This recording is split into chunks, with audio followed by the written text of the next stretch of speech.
banokuba bobo ina amanyi. No, that one, it is the duty of Africans to raise consciousness, build an army, and destroy the new colonial state. The integration of Africa must be through violence. Violence against who? And you see, against who? Kubanga integration ya Africa, Bafirika. Violence. Blood and iron. Kitegeeza nti ojagenda owambe Rwanda, owambe Burundi, ojigate ku Uganda by force. No. Tebange balua eyabadde egamba abalenzi bano okubata ababadde mu fridge. Babadde mu freezer mu fridge. Nti yagambye nti bw'otobata totuuke ku mwalo.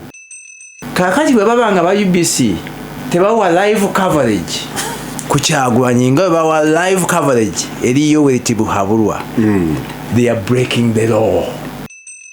Page 1 kubeerako Yoweri. Page 3 kuliko amawulire agajja amawulire ne story ya Yoweri. Kati page 5 kwe kuli Nabbanja Kigongo nebe bakoze nabo. Ku page 4 eno ku mukono gwa kkono Kyagulanyi gye bamusonseka ne bamuwa full page babeera bamusonsese mabega wa mulyango. Baba Gamba, in the future we are going to have entalo over access to the tea. It's to the sea. It's a reality. So what kuwana amafuta kureka Albert no ngamba 30% yange olokwangenda kuisa pipeline mu Tanzania. In other words, he's telling Kenya but he's indirectly telling Tanzania prepare for war. Kinabanga Muwanga bwalina dewuwe nga discussing ne hajati okuzimba university. Mwe tusobola okukola university gwe wano n'obeera nga gwe gundi yani babayita bani ba chancellor nze nembeera chancellor gwe n'obeera vice chancellor namagana yewa imene ezakameza ngatwa okudda wansi aganda yowayo ne gwe twewolako amanda naye tannaba kusasula mukazi juzi nayitawo era n'aŋŋamba nanzijukiza nze yo picture gye nasoose okufuna nga babadde n'omugisa to govern for 40 years 50 years teba shading angle of tribalism. What moral standing rubekangabiriza okutandika okupreachinga pan-africanism. Toyina ssente zisasula misaala gy'abakolera ozewola bwewozi n'akasimu k'okozesa akatooki n'emizindalo gye wayogereddeko najjo si gigyo gwe oyagala tuga nti oyina ekifo mu global politics. Gasimbagane ne bannamawulire Radio Simba usuzoyo otya ampuliriza yakoze olwaleero webale wonna b'osinzira otuwuliriza tukwebaza okubeera ng'okolagwa otyo Peter Kibazo n'embeera mu studio za Radio Simba okwanjulira programu eno. Nina John Kakande, nina Harunah Kanaabi ne Charles Rwomushana. Charles yakedde wano kuleppukana by'atamanyi. Naye Charles njagala muweereza wali ku Institute of Languages wa Professor Ndoleriire n'omusomesa wange Kizza Mukasa ndowooza akyaliwo awo Dr. Makerera awo mu kafulu mu nnimi ne ntambula z'abantu. Alina okuwandiika n'ekyo kiwandiise tibagamba kuweereza Wandoleriire ne Dr. Kizza Mukasa. Kana tabimanyi by'omwenge naye osanga omusajja ng'ava mu bbaala naye ng'agenda ayomba yekka ku kkubo omanya eri akoze ensobi ne bamukuba kati bw'olaba Kibazo nga yatandikidde wano alumba Rwomushana atanaba kumunyega muyamba mubbaala omwenge abali talina zigula anywera omwenge ogutali gugwe oba yagadde awe speech nga taguze mwenge ne bakuba ne basigaza essimu ye agenda yogera yekka ku kkubo omuleka ate abatamivu abo banyumiranga nga tuli bato nga tulina betuteega ne tubacapa embooko ne tusanyuka nga twamucapya embooko yako ngakirira kina yaki omusajja gwanywedde sigo guiguzi si tabbye mubbe twali bato ng'ogenda okumuwulira ng'omuwulira eri engulu ajja gwe gundi nga mumuteega naye nga munaye bwe mumusaanyulamu obuswanyu guggwako atera okwogerera ebituufu Charles Rwomushana buza abantu abatuwuliriza abaagalwa ate okusinga nnyo ab'emyoyo emilungi saaba abakula nga balina emyoyo emilungi katonda wamaanyi twali tubayambako katonda wamaanyi katonda wakisa actually by the way the raja theme y'omutamiivu ngaddayo nkuvumye nze sifumya muntu so you really have no reason koza agenda adikira ngenda omwenge gwange enzira yeeka naye ng'alabula oweeka bw'obanga mwoli fuluma nze ndi wa mirembe oli afuluma bw'obanga mwoli gwe fuluma nyudde omwenge gwange njagala kuwumula John buza abantu bannaffe mwenna abatuwuliriza mbalamusiza nembibaza okuba nti mutuwa obudde n'abannaffe abasimba mwebale nnyo okutuwa essaawa zino nzikiriza ssebo nfunye akasimu nga naatera okujja wano ne baŋŋamba nti ofiisi yaffe yawujja bagiwambye nateekawo private street mbwe yali omukulembeze yagiwambye ate nga ye ebyamawulire yabivaako dda n'afuna mulimu gavumenti n'ofiisi naye nagiwanenga nti ani bano lukundo njaddewo private street guards ne bagisiringa off nembadde musasula rent Wuja owns the press. Is it so 100? So, tubuuza bya rent. Kifo kya Wuja. Naye mukulu Lukundo owakoze ekintu ekyo kivunuule tolowooza nti muli bamaanyi nnyo buli omu abamanyi simanyi kigendererwa babanga okikoze wandirekedde abamawulira mirembe gyabwe at least nebabeeraawo ne babeera n'ewaka waabwe ennaku nebagisindirawo gasimbagane ne bannamawulire Harunah akutte ne ku mutwe omanyi uja ina interesting byafaayo Kanaabi ono ne Harunah boolaba wano Siraje ne Katerega baabawamba group eyawamba ng'ewamba banne baayo batudde wano Kanaabi gundi ani Katerega yatujja mu ofiisi nze nahe nagezaako okumpa obukulunzi naye mbugaana nga nti okulembeze wakaterega sibubaamu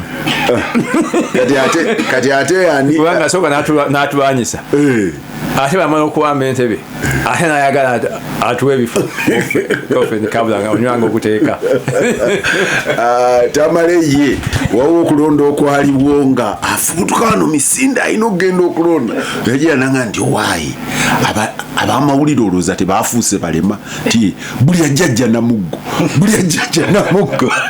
mbwe yagenda okumanya luvannyuma nga bano ab'emiggo tebabadde bamawulire babadde bapangise because there was a time Uja were becoming very prominent mukwano gwange Rose Namayanja namobilizing UBC yonna n'agikakirira mwina okugenda mujjeko obukulembeze mu Uja obulabika nga buwakanya gavumenti waliwo bateekateeka okulonda era Siraje kuolwo Siraje bamusibira bweru waliwo basiraje bagenda kusaawa 8 naye ngaokunakale kusawanya Siraje yava wano nga tulina okulonda ku 8 nti kamale program ngende yagenda okutuuka nga bamugamba nti okulonda kwawedde olumpozi yali kyalimpa wanna kyesewa ate Joshua kyalimpa bwe yagula n'agula ettaka eno ewaffe era kati akittaka eri banga nti ettaka eryo lyagula ng'afunye ensimbi okuva Museveni kati oluvannyuma ate bakola swap nani waliwo yalina property ekawempe kati nga ye ayagala liri eryekyanja kati nabano nga bagaba bino balyagala kubanga mulimu ekizimbe naga nti diru nemulungi ne bafuna wano era ekawempe naatwala liri kati ze ofiisi ezo kati ekawempe baliddewo kati tamanyi kigendererwa lwaki ateddewo private street nasiringa off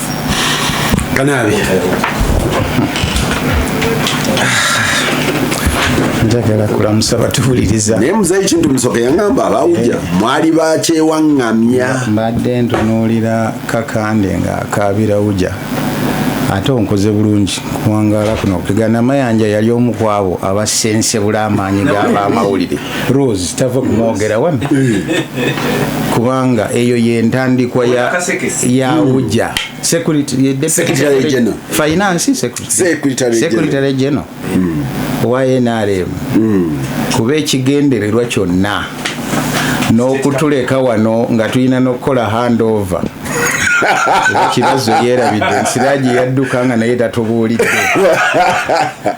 mwabawamba ate mwalimuhandingoova nga batuga nti okulonda kwawedde dda ne executive eteereddwako naye neewuunyizza kubanga agenda yali mpanvu era gyeggweredde kati Kakande bino byayogerako ezo zonna consequences byebyo bannamayanja bye baatandika nga balowooza nti fe abamu ku ffe twali babi nnyo tulina ba ADF tugenze mu ja tugifule eyabayeekera ne Kakande baali bamulabanga wa ADF baatuteekako ffenna naye Katonda aleeta ebintu kati olwaleero abo balukundo n'abalala singa twaddayo eri emabega Kibazo era tumwesibeko nnyo ate balina n'ebirala by'amanyi essente ezaateekebwamu okunafuya ekibiina ky'abannamawulire ekyali national ng'olwaleero abamawulire obatunuulira balwana kubeera ku press conferences za mukulu naye awo wennyini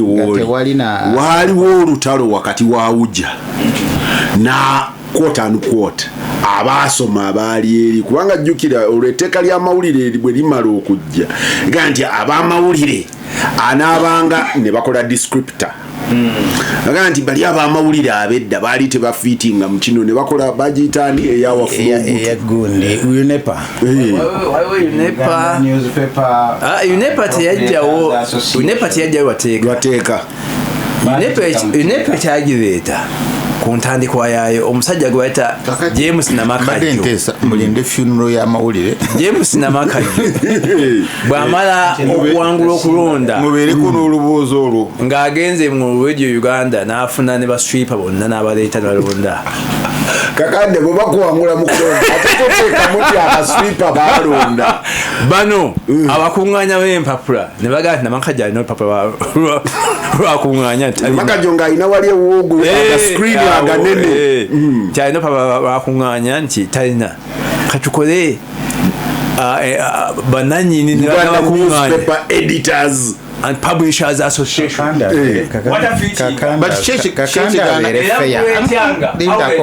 Kyekigaana kana okuzawo shariati okusinga ujja kyekigaana okuzawo shariati nti anyumize ne ku bantu eyali bosi we bwe yakwata ujja n'agissa mu nkwawa ze nga wagenda nayo paka lwe bagimusuuza eryokeddewa ewa Namakajjo kitegeeza nti ne Namakajjo yanunula nunule kale ajja kwani awo Kakande abuukawo omugave tebagijjaku Semakula yali akozesa eyali pulezidenti wa wujja omusajja ki yafuwanga nnyo kasigala ke n'okunywa ate bona obalaba mu people Nagas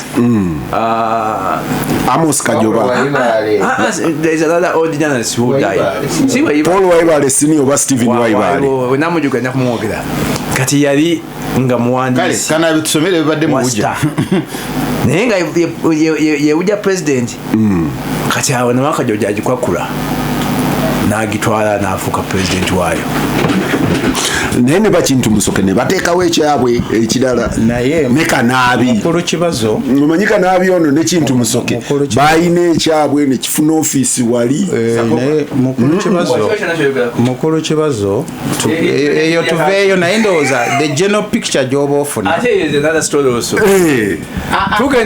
tugenda okulonkinga Independent Media Council of Uganda ng'omukulu Kintu Musoke ye president waayo nga Kanaabi ye secretary nange nali member wa executive kati tuyita Chief Justice Benjamin Odoke akkiriza okujja ogironkinga conference center eyali minister mukwano gw'ennyo obutuulo nsaba amukubira akasimu togeza, that is an illegal organization. Kati gwe Chief Justice osobola okujja n'opresiding over an illegal organization eyita Independent Media Council. Era sebo twalinda omugenyi omukulu okujja yalabikako naye nga minisita atusabotaginga bwati. Mukulu Kibazo mangu nnyo ebibadde mu wiiki kuba Rwomushana abadde asigadde nga bino tabitegeera. No, you are really simple group. Oh. Simple group. Bawamba ko zime nga bakozesa private security. Ayi singa bakozesa police. Mubamba je. Ndowooza Mukulu Kibazo nzikiriza era ntandikira omanyi wiiki eno mbadde ntunuulira nnyo UBC ne New Vision. Oba Kakande kuba yavaayo naye katumutume kasita waali wano. Abeerayo buli wiiki. Kyemmanya kyabalaba. Njagala kutandikira kikwata ku mawulire. Obuvunaanyizibwa bwaffe bwe tulina. Simanyi oba candidate Yoweri Museveni ye front page yagigula n'ebifaananyi byako nti kikwata anti njagala otuyambe otuukeyo Mande ku Sunday front page yonna n'ebirala ebiddako mu ndeeri Kigongo osooka ku Museveni nodda ku Kigongo nodda ku Nabbanja ku page 5 omanyi wiiki eno wabadde nange nabadde nzibala nga bazigaba Nabbanja alina okwabeera n'Ekigongo actually eri shared Kyagulanyi oluusi ebuukayo Kyagulanyi abeera ku page 4 Mugisha muntu alina kakolomu awo wa side ne Nathan Nandala Nathan oluusi afunayo quarter page Nathan Nandala Mafabi actually afuna half page half oluusi quarter zibala mu weeki Kyagulanyi actually afuna full page ali mu ndeeri naye kyeneebuuza ku page 4 buli lunaku kyeneebuuza eno front page anti front page ekifaananyi ekikola amawulire John kya candidate John omanyi nze yali placing ebirango nina byengenderera omusajja bamuyitanga Simchaze yali agenze South Africa era gyali Simchaze bwe yali atusomesa amawulire at that time nali sikigendereranga ngaga nti make sure all your important stories are on the right hand side of the paper. Kati nga twebuuza simu atusomesa newspaper laying lwaki agamba right hand side oluvannyuma atunyonyo atugambye eno page yeeno ya kubikkula ya agavudde eno biraze ku bbiri Crusader the defunct era bwe mba nange empressing ekirango atwala ekirango kyange mugambirawo ekirango kyange nkyagala ku ddyo ku page bweti ne bweti kati bwe ngenda okulaba page 1 kubeerako Yoweri page 3 kuliko amawulire agajja amawulire ne story ya Yoweri kati page 5 kwe kuli Nabbanja Kigongo nebe bakoze nabo ku page 4 eno ku mukono gwa kkono Kyagulanyi gye bamusonseka ne bamuwa full page babeera bamusonsese mabega wa mulyango so it is prime page prime page nebo tuba tuzigula gwe wali okuŋŋaanya ng'ogawandiika ifenga nedda sebo mama abeera ku page 3 oba 5 ono mu complaint ye azeeyo ne kyaze amusomesa ntokuleeta complaint nti Kyagulanyi bamuwadde page 4 wano ku radio amukola prominent you also complain on number 5 na abeere prominent omanyika kati ku page 4 Kyagulanyi ku page 3 artist kugamba wano program na abeere prominent tebaddenga BBC esala interview nejigatagata to create a narrative omusajja yagambye ayagala kawumbi ka dola ndowooza mukulu Kibazo n'aba BBC bamuzeemu Kakande bamugambye nti bamuwadde opportunity ajje bamu interviewing awe his side of the story. naye Kibazo nalinja akugana ne UBC nayo tugikubira omulanga naye ebeere fair. It's a national broadcaster kale wa state naye yina obuvunaanyizibwa okutuwa amawulire erudda n'erudda. kakujjukizeko mu musango gwa amama Mbabazi mu 2016 issue y'amawulire yajja mu Supreme Court nga Mbabazi alumba media houses bbiri, UBC ne Vision Group.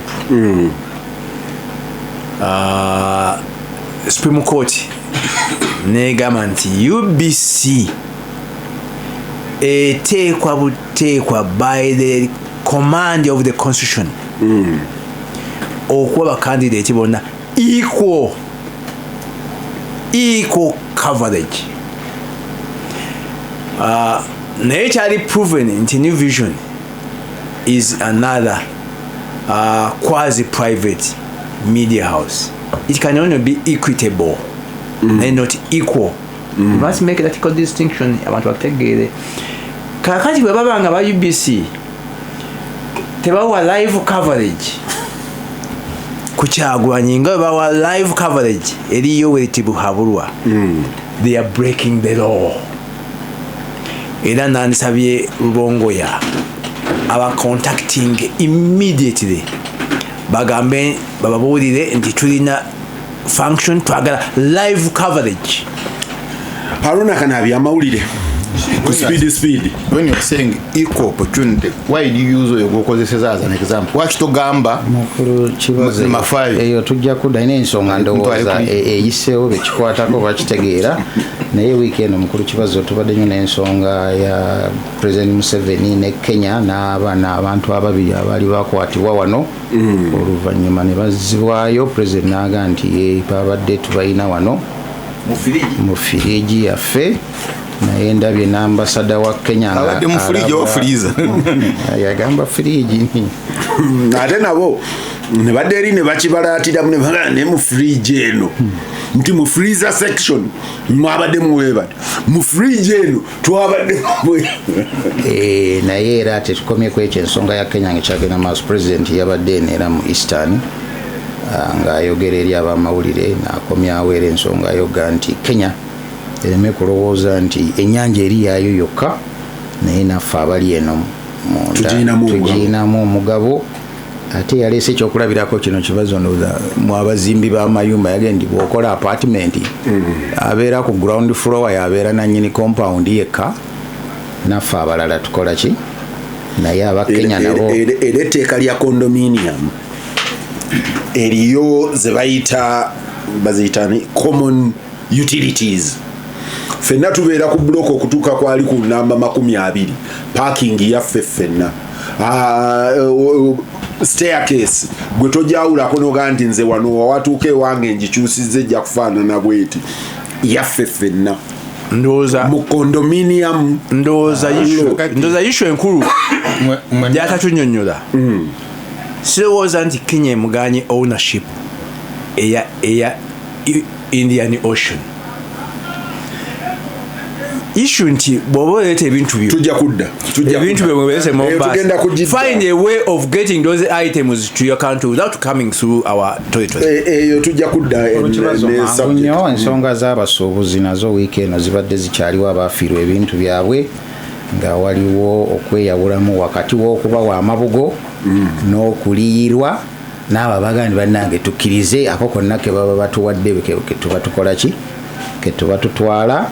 Waliwo kibiina kino United Arcade Traders and Entrepreneurs Association mubaga nti twawula amabugo okutusaasira okutukubagiza ne compensation n'abalala abagenze mu kooti aba Uganda National Traders Alliance aga nti affe twagala kutuyirira bannaabwe bagambye mbu beetuuma mukulu Kibazo era tubadde tuli awo gavumenti nekomawo new vision yatuleetedde omutwe munene gavumenti egenda awo kiri very interesting gavumenti kyerina okukola kati tugenda kubyogerako eyo engeri gye biri mu kkooti abakozi 608 nga baga nti ne ssente zafunise ne batulaga ne areas bagenda okurecruitinga naye nade neketegereza nga nabange no information gye bakomyawo ne bagatta we batuga nti abasawo 5 bannansi 4 abagundi kati bagasegasine ne bafunamu 608 Kanaabi nakugamba wano nti bw'osoma mu manifesto ya mwami Museveni and njagala kubeera very fair zensomye mu bulambulukufu ya mwami Museveni na ya Gregory Mugisha Muntu Aisha yansuubiza eyaabwe ennambirira togifunanga bampeereza highlights tebampeereza the full document soft copy nafuna the highlights naye eyo yo nagiraba ne ya mwami Mafaabi nagifuna but eya mwami Museveni one thing they did era nkiddamu bino byonna byolaba bw'ogenda n'okwata NDP4 is it 4 5 gye tuliko ekulaga neddirwe bagenda okurecruitinga abantu bameka bagenda kukola batya era kafulu wange akola nabo making sure nti yasookawo wali mwami Museveni namubuuza nti wano tulinawo amalwaliro ameka naga nti wano tulinawo abasomesa ba gavumenti bwe bati tulinawo amalwaliro bwe gati tulinawo bannansi bwe bati tugenda kwongerako bwe bati kati nga bwe biri mu NDP4 ye mwami Museveni kati kyakola abasomera nti kati wano tugenda kwongerayo abasawo 603 ne bw'onootunuulira breakdown for example luli bagamba amalwaliro gagenda kufuna abasawo 3 1 2 3 netujogera koti yes abazaalisa midwife district yali county per district naye kati bakoze institutions kyendowooza nti kiri feera naye nebagamba nti mulago n'abalala tebannaindicatinga nti baagala okurecruitinga bagiyita establishment oweereza establishment noteekako mumisinze narrative ya Kibazo manifesto zonna nzisomye naye ya mukulu Museveni in national development copy and paste ani yagikola naye tekyewuunyisa era we ndowooza katoyagala manifesto ya ekibiina ekifuga ebengerwa nga tekwatagana na by God's grace singa Mugisha Muntu oba Nandala oba any other candidate awangula sirowooza nti ajja kusitikinga ku NDP 4 kubanga eyo ewa outline ya priority za NRM nsuubira nti bali bajja kuba the NRA egendera ku kiwandiiko kiri kya gavumenti ate nabo balino NDP naye eri speculative erowooza nti mafuta gajja kuvaayo next year begataaveeyo disaster eri eyaggwa twakabeera ne NDP 2 ngamba nga zombi 3 ne 2 zaali sure tugenda kubeera ne income okuva mu mafuta actually muku discussing NDP nga tunge winding up n'ebigenderako eriyo embassy emu yampitanga nnyo bangoba okuva tebakyampitirirako ddala bana bagamba mwabuzaabuza abana abantu gana amafuta tegaliiyo era no don't speak like that governments make plan we cannot have been a part of a government plan konze mwababuzaabuza bino ne banzijja ku invitation list nja kutegeeza but we have been making money tubadde tukola nkyali mu new vision tubadde tukola sente atali mu new vision ne tugenda mu oil region mu kiseera ekyo ne banyonnyola omulimu oguteekeddwa okukolebwa. What must happen for the oil to flow. Ngokira bulabi nti mu Uganda gye mmanyi where implementation where gye bazimbira oluguudo lwa kilomita 7 5 years, they can't do what they are talking about in 2-3 years. Kyali obvious. Naye ebyo byali just to keep the Ugandans excited. The amafuta Uganda egafunamu sente. We got money ate sente kanyingi nnyo on capital gains tax. That's revenue from kati mwe mulowooza endowooza yammwe with negative energy gye muyina nti okufuna sente z'amafuta olina okusooka n'ojja amafuta mu ttaka. Osobola okusuubula amafuta nga gakyali mu ttaka. Companies Chaze gundi gyayogerako omusajja wa Harunah bwe yali kuno. Omanyi Harunah be bamu ku baasooka oku exploring for petroleum one. Bo ekigendererwa kya Harunah ne Neptune tekwali kusima mafuta, kwali kulangirira nzizi bafune sente kwani ku stock exchange bakomao bagatereke. Harunah bwe bamukaka okusima amafuta eggana yatunda butunzi n'atunda n'agenda. Era ne wano kyekimu Neptune ne Harunah bwe bamala okugafuna ne tubaga nti ffe tugaagala bweru wa ttaka, tugaagala nga gali ku katale. Ensawo baazikuba ku mugongo zezo capital gains tax. Charles ayogerako talo n'ayingirawo ne talo naye yamala n'agenda mu katale. Kati mukulu Kibazo mpayo eddakiika emu mmalirize nga Kakande bwakwata omuzindaalo ng'ogumuggyako. N'abakoba yatugaye naye yaissuinze baziyise fresh land eviction orders nti omuntu gw'ogenda okujja ku ttaka olina okumuwa kati ennaku 9 ng'omutegeezezza nti olunaku gundi nzija kukusimbulako.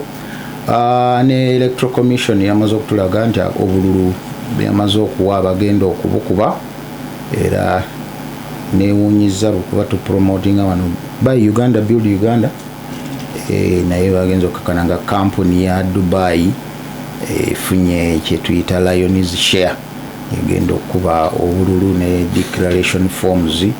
Kampuni yawa Dubai y'Abawarabu erinnya saalirese wano naye n'akakiiko kagayime kakafuna abantu ab'emulugunya 15 bataddeyo emisango na otegede campaign za parliament nazo nga zigenda mu maaso.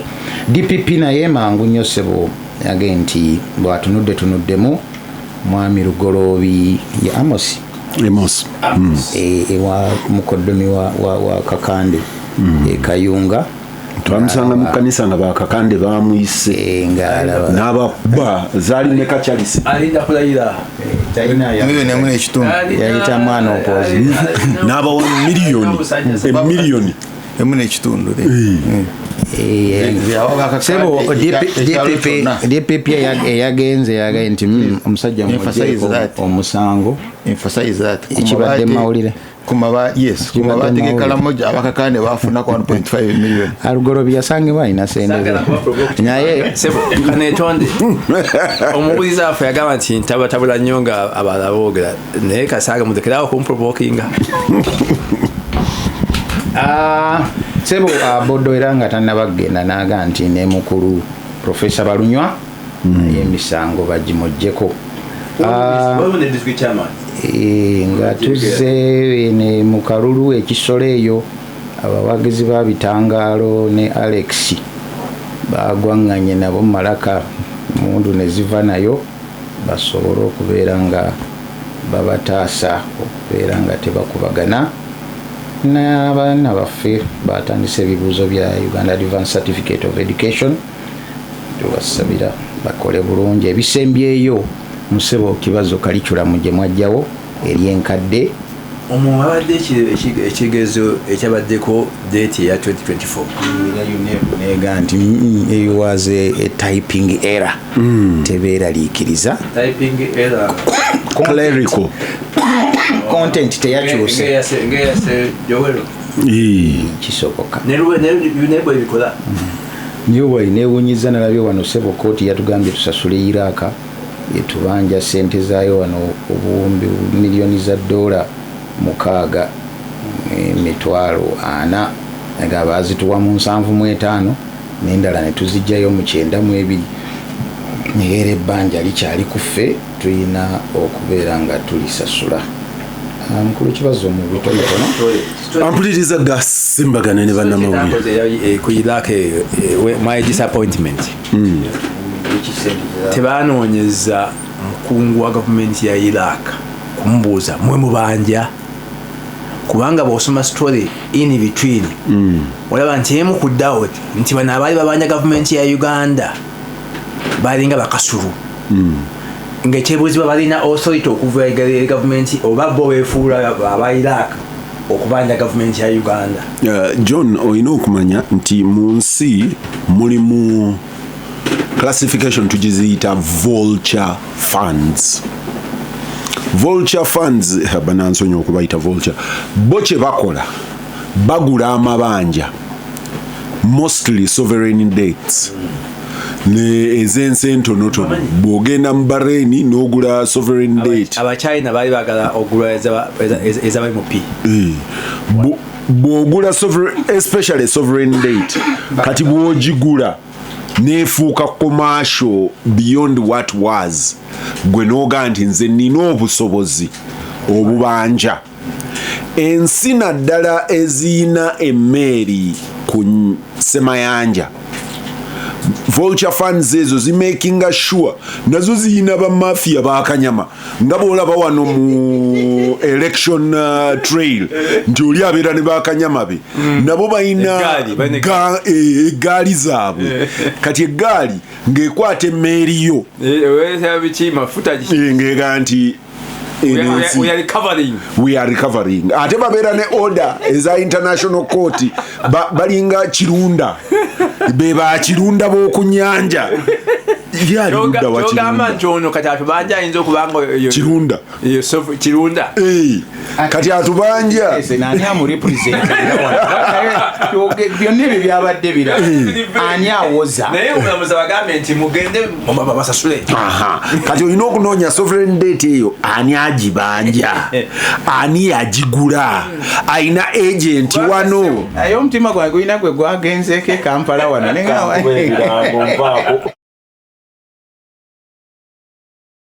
Gasimbagane ne bannamawulire Radio Simba Peter Kibazo mu studio zigikwanjulira John Kakande Harunah Kanaabi ne Charles Rwomushana. John. Yes sir. Njagala kutandikira ku Mombasa ne East African integration. Omukulu ebigambo bye bw'amala okubyogera Haji Kirunda nganda wa Kanaabi najja Faruku najja n'abinnyonnyola. Nani press secretary wa president? Omukulu wa Lusimbi Sanda ninga yisanda ono mumyuka we Sanda ye talina mu firiji alabika ali mu freezer delegatinga kubanga wonna tulaba Faruku ayinza okuba yatuula ku Sanda bana different style Opuchivenjere yana different style from Tamale Mirundi ne nona Pedro na sabumu ne Doni Wanyama na yana different style. Anyway, Faruku najja nannyonnyola naga nti ebigambo by'omukulu mwabitegedde bubi, mwabitegedde outside the context of East African integration. And mu context ya East African integration ebigambo by'omukulu mwe byabadde nti ffenna nga tukolera wamu ogwo omwalo gulina kutusaavinga ffenna wamu so si kugujulako bwe nazeeyo n'ensoma ekisooka amateeka agafuga transnational highways agasooka olwo oluguudo katugeze Mombasa Busia Jinja ne luyitamu ne lukkirira mpaka Rwanda ne lukkirira Tanzania wawaawo oluyitamu ne lugendera ddala Zambia ne lukkirira actually all the way up to South Africa olwo kitukakatako 1 okulumaintaininga 2 obutahindaringa traffic nga ensi transnational highway oli ayina kuyita mu buyisi n'agenda olwo lutusavinga ffenna si lwaffe nga ffe ekitundu ekiyita ewuwo obligation y'okukikola ki kukirabirira ffenna ne tukola ki ne tuyitamu tokkirizibwa na kusoloozaako levi ku mmotoka ezo eziyita ku luguudo nosettinga road toll levy ekyo kyanneewunyisiza bino ebya road toll nti ku Bombo Road kuliko road toll ezo transnational vehicles yavudde ku boda egenda okujjako levies mwakkiriziganyako nti ku customs bakola bwe bati ku luguudo wakati takkirizibwa kuyimirira noga nti wano waliwo road toll nti in addition to that mu 1993 oba mwena nga Joash Mayanja-Nkanji ye minister wa finance olukiiko lw'aba minister ba finance mu Africa lwakaka ensi ezaali I think it's 93 or 94 ezaali zitadde limit ku kutambula ekiro. When I read that's when I realized that Uganda yali emu ku nsi ezaali zigambye ebiroole bwe buziba nga mutuuse idudi nga mupakinga bwe buziba nga muli enneekongolero nga mupakinga era abaaloole nga bapapa nnyo batuuke erukaya enneekongolero ne idudi the fourth one sijijjukira era night economy ng'ekoola nnyo kubanga nga balina okuyimirira ne bapakinga ekiro olukiiko lw'abaminisita ne lugamba nti obudde essaawa 7 oba 8 loole zeemala ng'epakinze awo you have hindered business. Yes. That should be lifted grudgingly. Joash Mayanja-Nkanji ne banne wano ne baliftinga agamateeka gali transnational. Third and lastly, mu ndagaano ya East Africa eyasooka abazungu nga bamaze okusetting out East Africa, Mombasa nga jjajjange bwe yamuyitanga twayinamu emigabo era Baganda bonna basinga bamuyitanga Mombasa. Twayinamu emigabo nga tuyina emigabo ku mwalo, tuyina ne obligations. Mark both. Ng'oyina emigabo naye ng'oyina neki n'obligations. Okubeera entitled ku kintu. Bwe tumala dissolving the East African community mu 78 abamu ne batwala bino, abamu ne batwala bino, abamu ne batwala bino. Newankubadde Kenya yasigaza the bara, the port Mombasa, twasigaza emigabo gyaffe. East African harbors. Yes. Ne twasigaza emigabo gyaffe ne obligations. Uganda yamala emyaka 23 nga obligations tezituukiriza. Naye ng'emigabo ekyakola ki? Ekyajagala. Era in a transfer of obligation, Uganda yatunda bye yayina e Mombasa. Assets zaayo. Negamba munnaye nze obadde omanja wano bagiyita ki? Swap. Ndowooza bagiyita swap. Debt swap. Mu lulimi lw'e Kampala bagiyita swap. Abasuubuzi baŋŋambye ekigambo nakyerabidde something kumbaata nti kati gwe oleeta nonaga nti etwala nange ntutte bino nti ne biggwayo kati ffe ne tuwaayo bye twayina e Mombasa ne tubeera nga tebakyatubanja ne tuwaayo ente batuwa embuzi. Simanyi oba yali nte ku mbuzi oba kamyu ku nte naye nga twabiwaayo. So as we claim birthright yaffe yali yani mu Bible? Esau. yagenda nagiryamu akalo John mukulu Kibazo then otuuke ku East African integration ne gali amateeka gali international bwe nabadde nsoma mwe muli n'agafuga dams mwe muli n'agafuga river Nile lwaki aba riparian state tebalina kukola biki okwaffectinga abali eri mukulu Kibazo ekisookera ddala mukulu Yoweri Kaguta Tibuhaburwa Museveni kibadde kindabikira nti alina enkolagana nungi nnyo ne Dr. Ruto William Samoei Ruto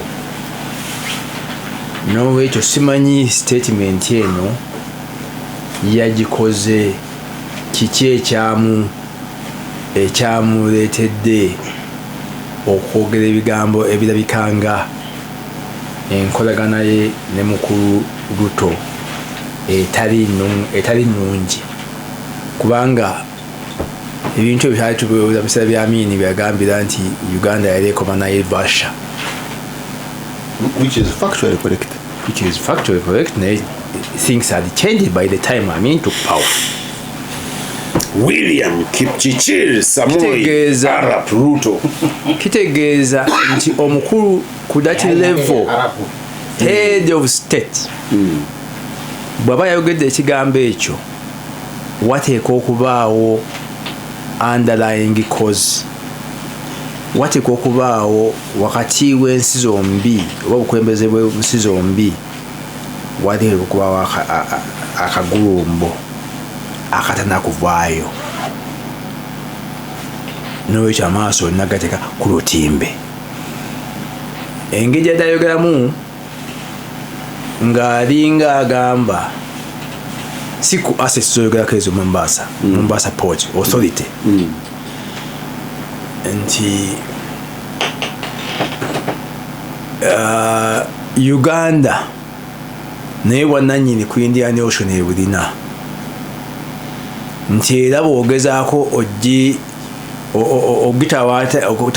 okutataganya obwannannyini bwayo ku Indian Ocean wayinza okubaawo ekikolebwa onfuna nga Rwanda wanegamba nti nereke Victoria naffe tulinako obwannannyini omanyi ffe ewaffe gwe kati mwe mubitutte mubiri ebinene ffe ewaffe twalina oluzzi ku kyalo zino ze bayita ezannakamiro ze batutubikamu ekidomola ezirika enkoma naffe twasimamu emazeezo ezo kati natuukayo ngaekibira kyonna bakisanyawo kati oluzzi olwo ne bwe lwabanga mu ttaka lya Kakande nga lwaffe ffenna ng'ekyalo nga toggala luguudo lugenda ku luzzi bwe kyalinga togaana muntu kusena mu luzzi era nga n'ogeza n'oluziba kati President Museveni agamba nti ayogerera mu konsepti yaffe ey'oluzzi luli olwannakamiro eyo nekyo kiki ekyamupromptinze ani yamuzibidde ekkubo ani yasibye sengenge ekimugaana okugenda okutuuka ku luzzi neyase ney'amazzi kungulukira ebintu bitambula bulungi ono agenda e Kenya n'akwata abannayuganda n'abaleeta n'oli najja wano naye n'akwatawo ebintu bitambula bulungi nnyo wakati openire kiki wateeka okubaawo nti ekizigo omuganda kati saawa batuse okwogera kizigo otoyigangako naye nze nayiggako engabi ku kizigo mubanga muri very quiet kubanga oyinza okutemya ku ngabi nedduka nga temunatega bitimba so you must keep quiet nanze sayigga kiza mukasa yansomesa okuyigga wasubwa nnyo kitegeera waliwo omutawaana naye ekikulu kiri nti ebyo byonna byeyogedde international law national law naki let us face facts bikola nga politics wamwe ali smooth nga waliwo compliance waliwo harmony ne international yo tumulabi ennaku zino nga naye aba depending on how much power you have nga you can interpret international to your own favor. Kakati gundi ono yagambye ani ono Mayor Mulonde wa New York yagamba mu campaign ze nti Netanyahu kalirinya mu New York ja kumukwata kati akasajja kawandikidde Netanyahu nga kayita Netanyahu ajje akyaleko New York balabe oba Zoran bajja kumudeportinga mukomyeyo Uganda nga teyesikidde kapande no ekyo kisinzira ani a interpreting international law.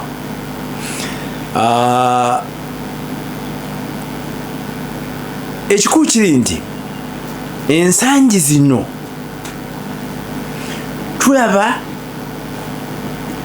ennaku zino owulira omukulu akyayimba nnyo federation ate lino gwe mulimu gwa Kadaga gwe mulimu gwe yawa gundi oli omugenzi mukama gwe yayita Kategaya Kategaya we batabuka oluvannyuma Kategaya nakkakkana nakkiriza okudda mu gavumenti naamu omulimu gwa East African Community batabuse nabo bateekayo East African Federation naagumuwa nti kola kwogwo ogwa federation ndowooza nga kitegeera nti guli impossible naye awo obutakkanya ne Kadaga era naye naamuwa East African Federation gwe mulimu gwokka gwe nkuwadde nga of course ennaku zino sitawula nnyo bwabyogerako naye ng'amaanyi gayogezanga buli bawandika constitution simanyi odoki bamuwadde Burundi guno yabadde ayogera ku butale ng'aga nti tosobola okubeera n'akatale kawano k'omu mwetaaga akatale akawamu akasiba ekinywa kindabikira ensi za East Africa naddala esatu traditional East Africa Kenya, Uganda, Tanzania integration egaze netukane ku point abadde bagamba nti bapromotinga movement you know freedom of movement wandisubidde nti ne political parties zikola integration nti eza Uganda zirina ba ally Kenya ne Kenya zirina Uganda ne Tanzania bwekiti kinaki yes that was normal kubanga mukola integration even the political forces must integrate nzijukiza ndoza Mwami Kibaki oba akalulu ke yawanguliramu oba president oba akasooka abavubuka ba UID bafubutuka wano yes omugenzi John Sebana Kizito ye yali fanda ne basituka abo bonna bambidde ne bagenda nga bagenze kwegatta ku mugendo gwa kuwagira ne Kibaki Kenya era jjukira nti waliwo ne time NRM yagenda neweereza team Kenya bali bakampainingira oba omugenzi Raila Raila anabaweerezaayo bibaawo naye olusiiba akafayaringa Labour Party siri mbuyinza mu UK Trump kabala kata agicrashing nga ewereza abantu mu America bonna ne bakwata ne kasuka ebweru ne badiclaringa personal grata timwetagira wano naye ne kakati yakawe kiri wano nti integration badde yimbibwa bwetuse mu real practice abana Kenya bazze waneno batadde mu fridge tunadda mu fridge ampuliriza Gasimbagane ne bannamawulire Kaloli Rwomushana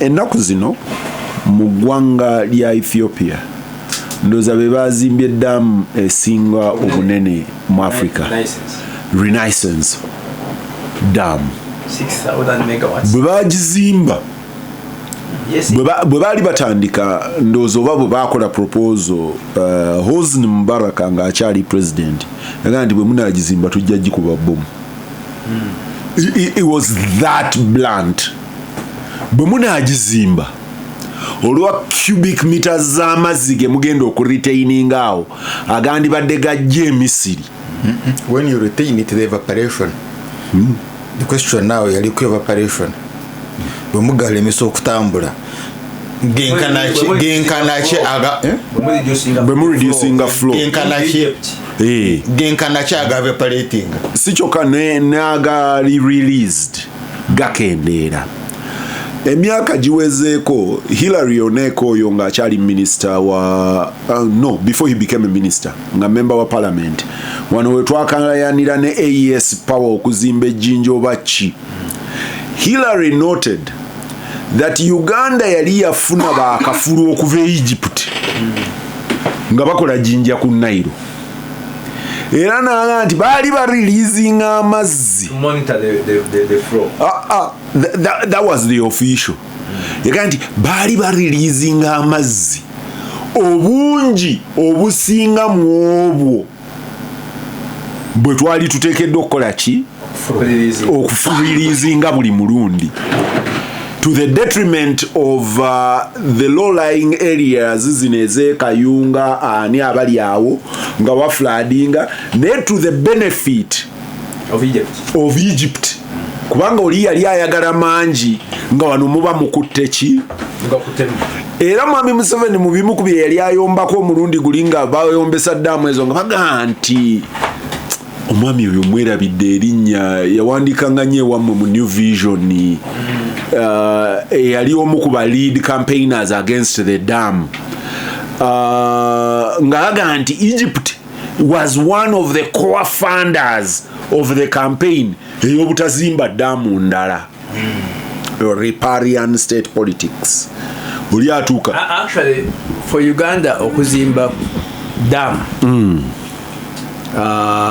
ku mugga Nile nga World Bank nga bweneba funded internationally nga wetaaga sente okuva ebweru nga World Bank yetaaga a no objection from Egypt nga oteeka okufuna a no objection from Egypt. That was the biggest hurdle. Charles kakati abakuwulidde wano mu luzungu is lamentation kitabo kya lamentations mukiga gukole tukutonzya Rwomushana tamanyi ndimi ajayiga endimi towaba wadde background kakati background yeddamu ekibuuzo kyo because mbadde nkugamba why don't we do a historical construction of the Rwandese question kati nenkutandikira ku kigambo kigali ngali ababuuliriza abo bajja kubikuwaawo ali nawo nongamba nawono mu Buganda tulina ebigali bye basuulawo but babisuula ku ki kuso nabadde akiyisa ekibbo kati nga philosophy eyabali eri nti tutandikire wano naye tetugenda kubeera wano tugenda kubuna we will build here and expand.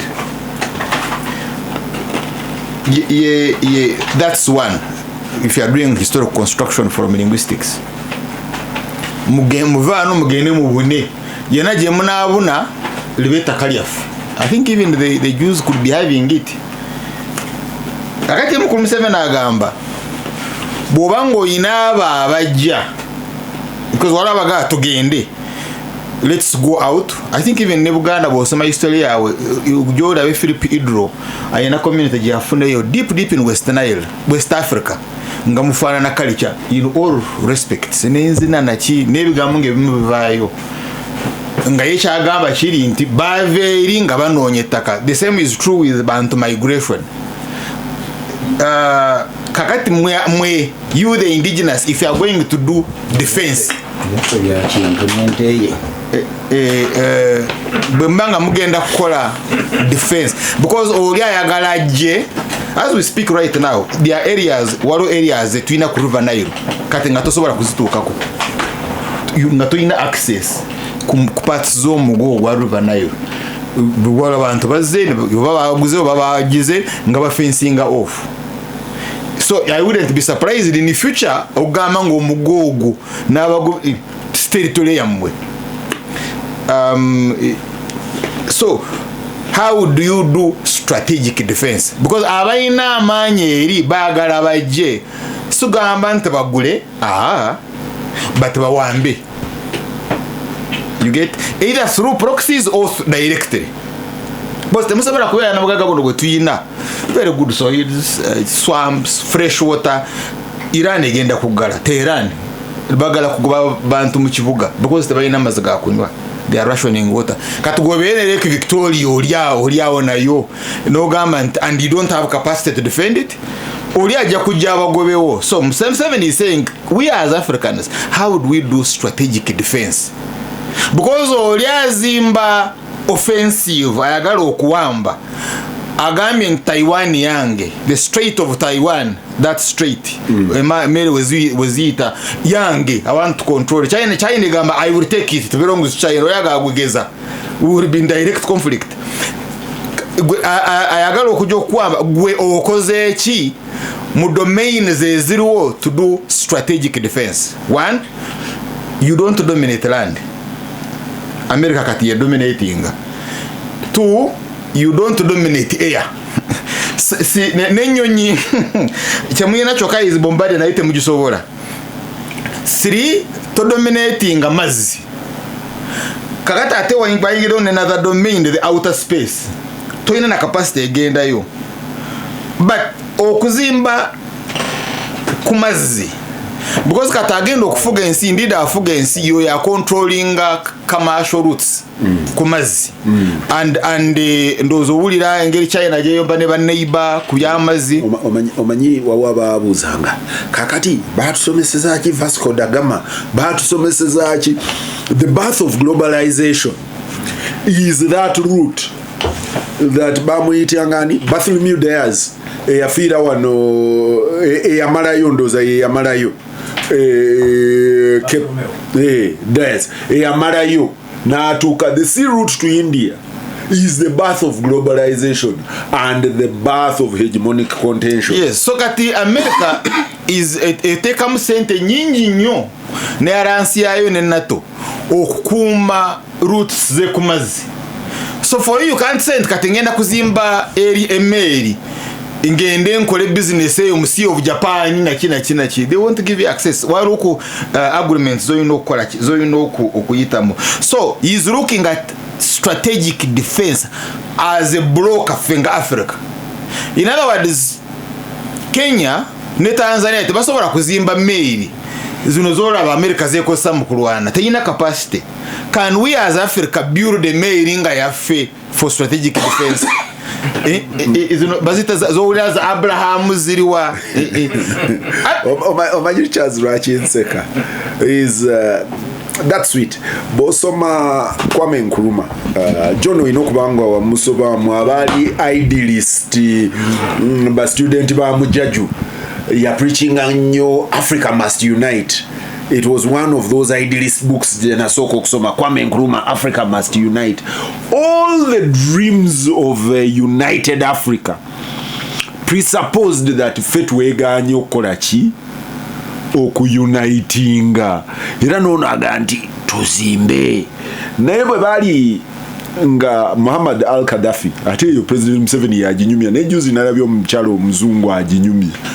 Muhammad al-Gaddafi bwe bali bamutwala kaguddeyo kabafirika tenaffe tetutudde ku kyalo ffe bamaanyi wano nti naffe tugendayo batuleke tugende twogere ne Gaddafi tugambe koli nti simbulo ndabe simbula geza salaawo oli yagamba bugambi yakubaaki gundi ku ttaka nti simbula tulabe bonna buli omu omukira mu maggulu ye yali teyegendera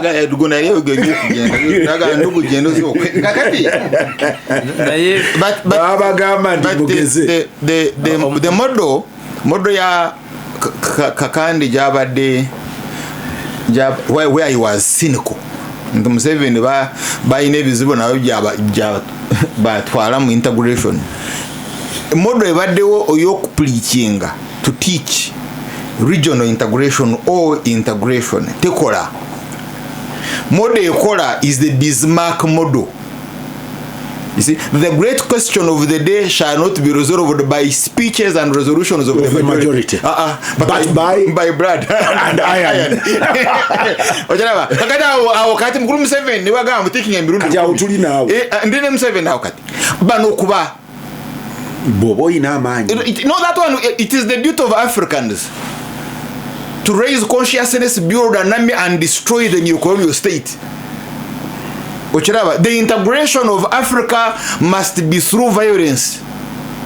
I agree with him. I agree with him in total. But you see, you must have capacity. No, capacity. Violence against who? And you see, against who? Kubanga integration ya Africa, Bafirika.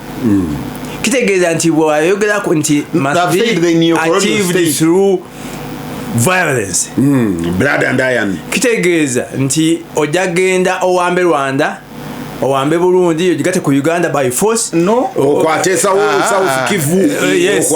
Ojikwate by force. That's what he's advocating for. Muto wa Rwomushana yagambye nti tulina okuva Mombasa mpaka ku border e Congo eri from the Indian Ocean to the naende yerabira nti ate eri abafrika basobola okujja okuloba running e Uganda. The kakati eyo is the entire lesson. You see our lesson plans. Uja kufuna lesson plan kwekyo. We will make a lesson plan kwekyo. Tutunulya the entire syllabus. Ogenze ku scheme of work. There will be a lesson plan yokulaga how could define season exam is could define competency based. Please ndeka tontwale eyo. Now kakati bwe bali wa Ethiopia already is complaining. Jukira nti Eritrea yali part of Ethiopia. Now umurutaro wali, you know that history sigenda kujiddamu. Eritrea ne bajiwa autonomy. Kati mukujiwa autonomy uko ne twalira kopoti. Ethiopia ne bamugalirayo. Ne twalira kopoti. Kati Ethiopia is saying I must access the sea. Aita Djibouti. Bulira ne yakoze endagaano na bweno. Still na bwene bigana Egypt ne yingirawo. Take na yoweri abana ba Puntland bane Somalia eyo bano se Somalia ne kubendulu Egypt ne jane joininga Somalia kat already as we speak take yingiddewo kanimba jere take neveri yonna eyingiddewo. So you see that question, when there was Islamic courts nga USA ne Ethiopia mazo okuvaawo Museveni yayingirawo at a very big cost na akwata Mogadishu. Bwe akwata Mogadishu nga agenda kukirira agende ku mwalo Kenya ne yingira mu rutana yagana okuluyingira initially ne yingira mu rutana ne kwata Port Kisemayo nga ina badezega mukuru Museveni togeza no ojja ku mwalo. So dream ya mukuru Museveni to access the port through Port Kisemayo na yagana, otherwise it would have been easier okuzimba egali yomuka up to Mogadishu no kirira ku mwalo. You get? Would that be easy? No, yes, because that's the other option. If you are talking about I have assisted, but you have a relationship with Dar es Salaam. Luachi tozimba you see nakugamba oli yali ku kitanda oli nagamba omukyala ngagamba nayebwe webako obaka ufuluto ogira ningambero wahiguru no wansa yihurire omanyi mbuliro wa waguru nayo wa wansi nawo ulira bwempuliriza mukuru Rwomushana eriyo omuntu amanye biri impossible naye nga ayagala abifuule target to justify his stay. Please don't make it very serious debate trivial. If you ayogera nti you create an African army, you will not be achieved tomorrow. Wasoma green book. Not in 10 years. Wasoma green book. Not in 30 years. Not in your lifetime. It must struggles about your lifetime. Wasoma green book. Yes. Akano Muammar Gaddafi. You see problem ya elites.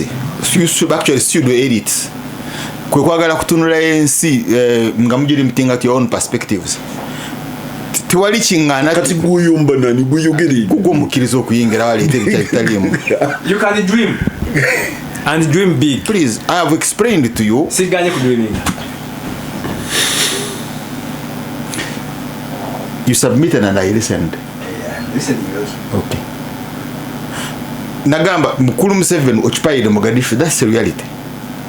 Olutalo lusooka okukuba Somalia si lwa Museveni. No, absolutely not. USA musookayo. Kulwaki tobuuza USA ali enoonya ki? Now agenda kuyingira Port Kisumayo Kenya emugana n'egikwata. Now Sudan, the Sudan, ina Port Sudan.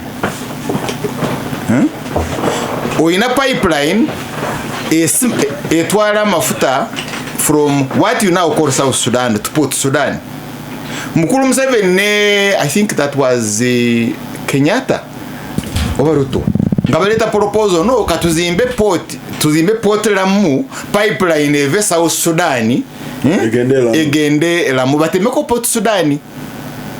You get, as we speak right now, South Sudan has never stabilized. Already, wayingidemu United Arab Emirates, ne RSA, Barumba bakuba Port Sudan. If you have been following this, now the Suez Canal, the Suez Canal is connecting the Mediterranean Sea with the Indian Ocean. Britain and France jointly attacked Egypt. Through a port, Alexandria, etc. Buying ports, but you see that canal. Connecting the two, a Jaco, that long route via Cape Town, it Britain and France to beat Egypt. Actually, Nalimbo Governor the entire leadership of Ortaro Rwanda, where Wukane Kwatachitona. It went for Port Matadi. This last war. And Angola came and occupied Lake Matadi. Ngatayagala wano wakolechi. So Baba Gamba in the future we are going to have entalo over access to the tea. It's to the sea. It's a reality. So kuwana amafuta kureka Albert nongamba 30% yange olokwa ngenda kuisa pipeline mu Tanzania. In other words, he's telling Kenya, but he's indirectly telling Tanzania, prepare for war. My fuel, my mafuta, gaino kutuka Mombasa, ne Dar es Salaam. Gasimbagane nebanna mawulire. Ampuliriza gasimbagane nebanna mawulire. Umanyi twalina engineer ewaffe ku kyalo. Nga bwagira ati ne tumuyimba kabalagala agonja. Yali engineer wa mazzi. Engineer wafo muganda. Nga tumuyita Mbadala. Kati bwe yajjanga bwati obulife Mbadala. Nze nyinza okusiba amazzi. Tie abejindi ne batagafuna. N'abejindi ne batagafuna ne gasigala wano woke Uganda. Tie nzamini yayogera nange nzenze nyini engineer. Tie tugamba nti Nairo tujinzo gikyusa. Ne iwe no ku Indian Ocean. Bali abengulu ne batagafuna ne bali okabatulaba amanyi. Naye ng'ebyo abyogera atamidde nga gali ku nsalo. Kato ga Museveni atamidde.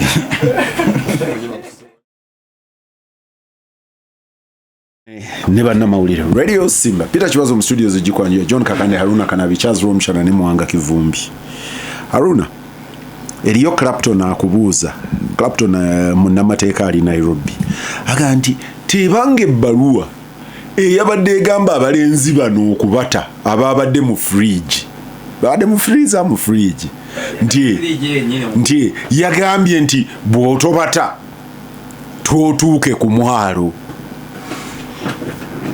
Mbadde ngoberera president kuba bino ebigamba tabiretera ku rally zino zayina kati byabirese nga asisinkanya abamawulire nga bayina n'omubuuza ebibuuzo basinga mu regions ezo zabeeramu era abamu bajja bategese n'ebibuuzo byabwe lwakuba mpulira nti system eri nti osooka n'obiwaayo ne wabaayo abitunulamu kino tekiyita ne kino nti abadde annyonnyola wae Kanaabi ninawe twali olinga ebibuuzo alina bifuna mu advance bye mugenda okubuuza bwe yamala bifuna Kaperego yasooka okulonda ng'akakasa agenda kubuuza kino yabuuza kirala omukulu mu kisiisira awe ndakasero naga but wasn't it supposed to be naga okay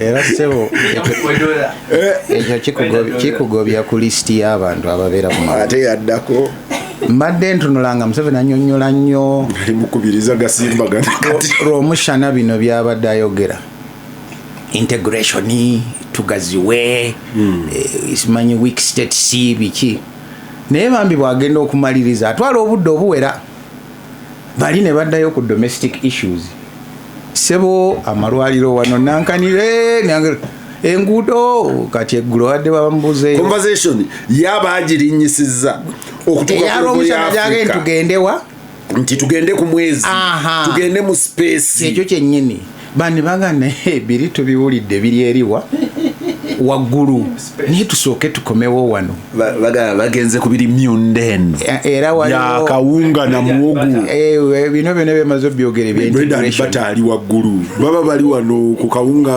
amawulire namuga nti wange naye tuli wano amalwaliro ambulensi biki naga nti PS wa health munamawulire oyo mufune namba ye okolagane naye naye kyantiisiza yabuuziza mukwano gwange nga nti tebamukola ngaebyona yaleeta ebyawa ebyekayunga n'emukono kati nekisooka okulaga nti emboozi eno Museveni gyagezaako okuleeta kati mu campaign egenderera kujjawo bino abantu bye bakuba bamusika bamukomyawo naye abaddukako kuba ebino ebintu yabitandikidde eno mu Eastern kakati tudiscussinga Kenya naye waliwo smaller picture kinabanga Muwanga bwalina dewuwe nga yadiscussinga ne Hajati okuzimba university manyi tusobola okukola university gwe wano nobeera nga gwe digundi yani babayita bani ba chancellor nze nembeera chancellor gwe nobeera vice chancellor namagana yewa imene ezakameza ngatwali okudda wansi aganda yowayo ne gwe twewolako amanda naye tannaba kusasula bwe tofaayo ono anyumya kuzimba university nyini oli agamba eyatuwoza ekiveera ky'amanda mukazi juzi nayitawo era naŋŋamba nanzijukiza nze eyo picture gye nasoose okufuna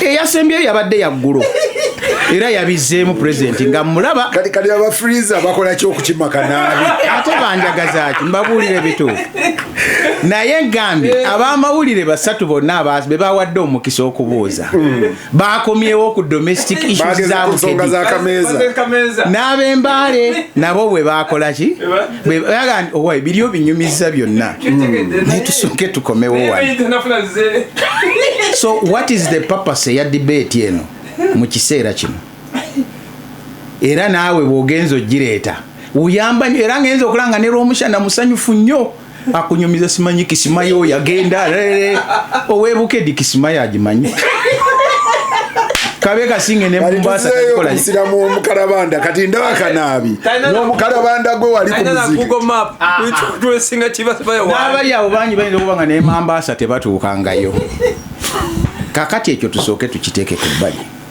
ekyokubiri tubadde twebuuza obusungu buno buvaawa kubanga yayina obusungu bwe bukola ki webuva naye mbadde ntunula wano nenzijukira nti twaleeta polisi bano bamuwanga be bayisa netteeka waliwo kampani gye bawa monopoly eyokuleeta amafuta gaffe erinnya ndyerabidde mbadde ndibuuza ne Kakande Vitala naga nti Vitala jaggajjanga eri agaleete Uganda egasangewa naye lwe gasooka okutuuka jjukira mwalimu obubadyera kuba gundi yagenda ne bendera awuube nayamuga nti sookoleke tegalinafuluma wano kubanga Kenya ina kyegamba tokkirizibwa kuyisa wano bintu nga waliwo ebitamaliriziddwa aga nti era twagenda okujja noga nti gagenda kendera oba gagenda kukola gatya Kenya netuzannya obusolosolo awo nankabirwa natunyonnyola nti ebbeeyi egenda kendera naye ng'eri waliyo obuzibu nekyaliwe twagisanga twasooka kubba ne tuleeta ne baga nti n'emisolo gye tusasudde nagyo tegikola ki nti ate si ekyo kyokka twakoze nanda declaration n'okuyisa wano ewaffe tulina insurance gye twagala si kulwanga ebitanka byo bibotokera wano ne tuba nga tetulina gwe tugenda nga tetulina kye tugenda kusasula ebyo byonna byalimu era okukkakana omukulu ono yennyini kati ali mu campaign naga nti atujja kwogera ne bannaffe tukole ki ebyo ebyabakulu gye byaggwera bya mu kisenge tetumanyi oba tebyaggwa bulungi yinza okubanga kati omanyi Kibazo baga nti abafumbo oluusi ensonga zaabwe zaatikira mu ddiiro naye nga zirina gye zaatandikidde era abasajja abakulu n'abakyala ababa batudde bawaawo bye babuuza naye muwala tolaba muddeeyo eri kakati omukulu ono ne banne kiki ekiri mu kisenge ekyokubiri wano mashini zaffe ze tuyina ezisinga twali tetuziyisa sayidi eyo era ababeera ku sayidi ya Kyotera Tanzania awo emmotoka zaffe baziraba nga tuzimba kapasite yaffe ng'eggwanga kubanga nange sandyagadde tubeere nga Congo atasobola kudifendinga territory yayo niye olumu nga mbuulirizaamu mu nnyindo yange neyagala okuwunyiriza buli wamu kiki ekitugaana okuyita wano okumpi naga nti banywanyi baffe abo si beesigwa bulungi ebintu byaffe biyinza okubulira wakati awo aga nti wai byagenza okukya motoka yasimbudde eri ebusi yatetuuse ate newana ekisuumu tekola ki terabikako yalazeewa n'olugambo lungi nnyo sayidi eyo olutunuulira biki bye tukola ki byetuleeta bubwo bwe bumu ku busungu bwe tulina bwe tulina okwebuuza nga tusike tudde wano ku domestic waffe ekirala ebadde oyogera ku international law nkakasa President Museveni agimanyi nnyo n'abakugu abalina bangi ne bano bonna bamuwanga waliwo ne committee ya parliament n'amazima foreign affairs n'endaba ne mu kibiina kya NRM mulimu gye bayitani foreign affairs committee kuliko omusajja ndaba atera okutuula ne Kakande ono ku TV bamuyita Awaki oba Awaki musajja musirikale former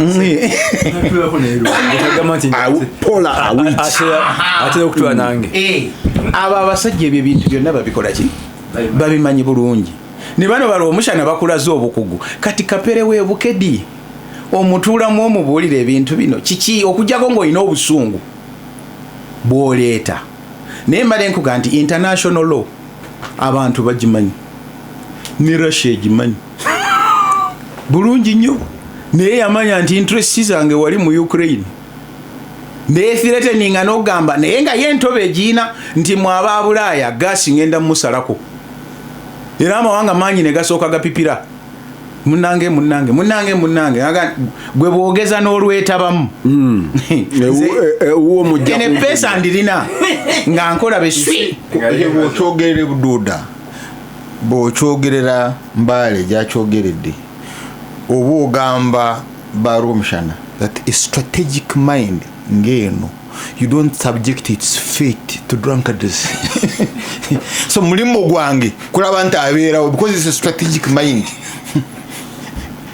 tumadde nkuga nti Russia yalina obuyinza switching off obusobozi si buyinza ne gaasa amulina noono amwetaaga naye ffe wano jjukira omugenzi bwe yakyankalana eri ewaabwe n'atuwaayiriza oba yatuwaayiriza nti twali twetabye mu kumulemesa okutwala obuyinza leero gye baasookerako twagagula mutwala eriita leero ne bagijja era nabbanja naluga nti anti mwategedde ebiri e Kenya ne bwe byaggwa tegaddayo naye omukulu bwe yabagamba tugenda kubalumba ne bagivaako naye yabajjukiza kubanga eri bagiyita Uganda leerwe si Kenya leerwe era mu mateeka gonna go badoyogerako Nairobi ki abazungu baleka bagitaddewo access ekola ki naye tebannagikwatako naye kati tugenze tukayanira ki poti kati Kibazo nze njirayo njagala kukkiriziganya ne Kakande mutawaana ki oguli awo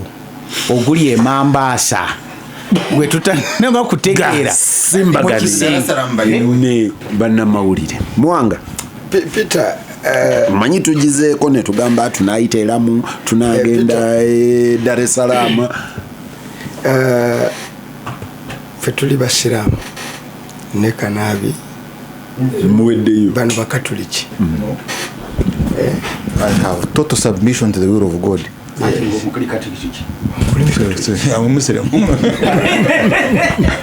kakati omuntu atanakola tawhid ono tawhid agimanyi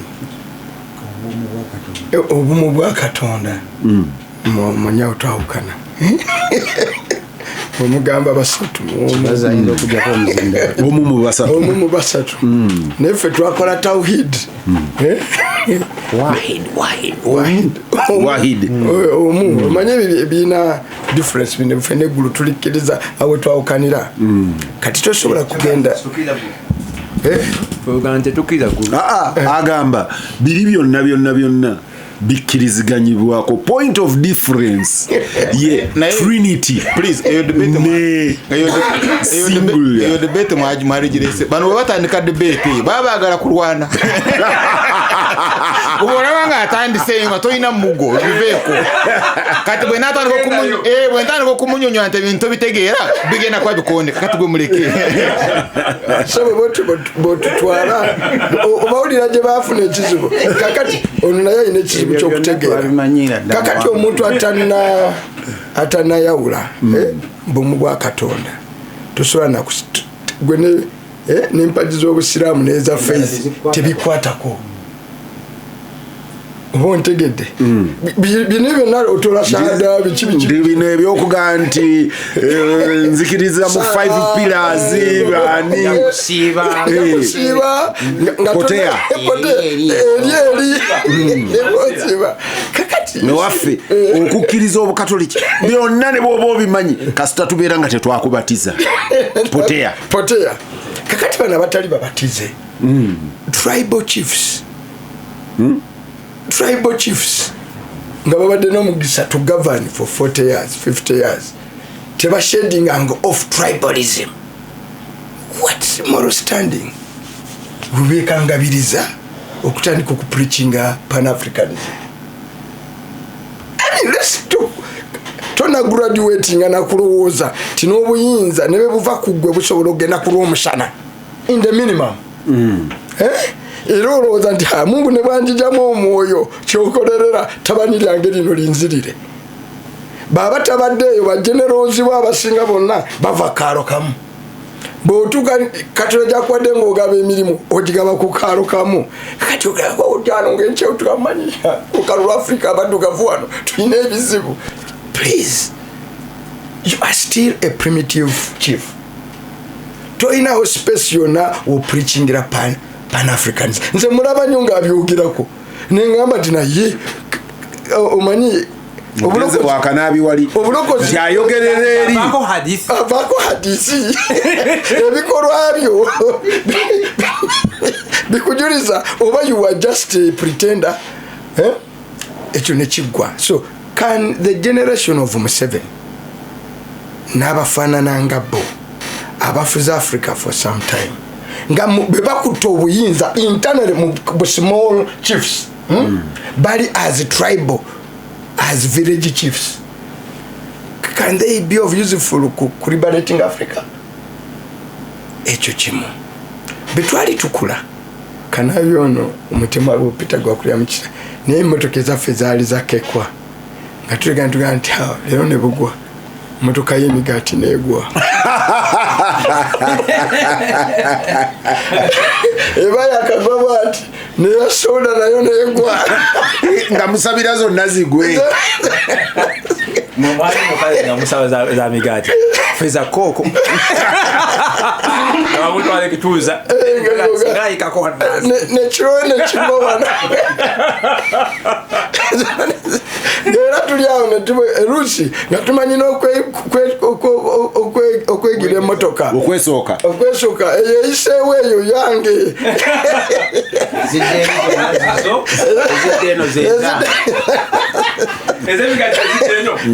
njagala kulaba gy'olaga kansembeze disclaimer UCC juzi yanoonya ate ng'aliyo muganda wange tembo kakati the question is toyina ssente zisasula misaala gy'abakolera ozewola bwewozi toyina mundu wadde onagamba esiko gye wali okoze neebuuka neegenda mu bbanga nga yo toyina onagambye nti emmotoka zakozesa bazireeta buleeseewo sebe ennaku zino tuzikoleewa nakasongole mukubadde entebe n'akasimu kokozesa akatoki n'emizindalo gye wayogereddeko najjo si gigyo gwe oyagala tuga nti oyina ekifo mu global politics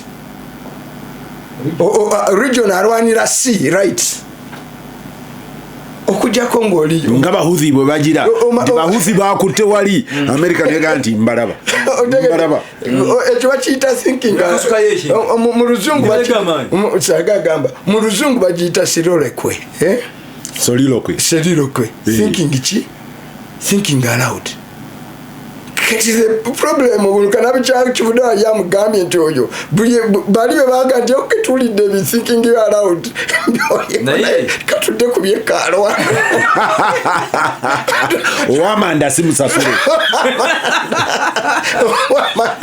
gwekifa tutwala kubiri tosobola nakola makubo tosobola nakola biki kati you are fighting for the right to the sea, right to Indian Ocean. Nayo yiyo nange yange emboozi eyo eyinza okuba nga nnungi no emboozi eyo eyinza okuba okay